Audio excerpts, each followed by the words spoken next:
বিয়াৰ পাছত প্ৰথমটি জন্মদিন।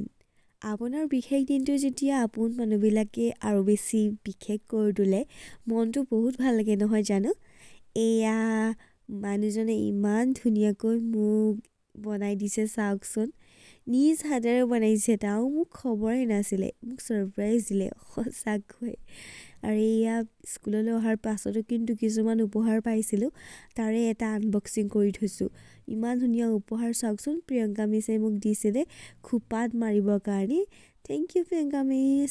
এইজনী হৈছে প্ৰিয়ংকা মিছ। তাতে লগতে মেৰিনাই দিছিলে এই কিচেইনটো উপহাৰ, শ্বিলঙৰ কিচেইন এইটো। আৰু লগতে মোক মোৰ ষ্টুডেণ্টবিলাকেও উপহাৰ কিছুমান দিছিলে। আৰু লগতে মোক এঞ্জেলে দিছে খুব ধুনীয়া এযোৰ কাণফুলি। আৰু কিনো উপহাৰ পালোঁ আপোনালোকক মই দেখুৱাম নেক্সট ভিডিঅ'ত।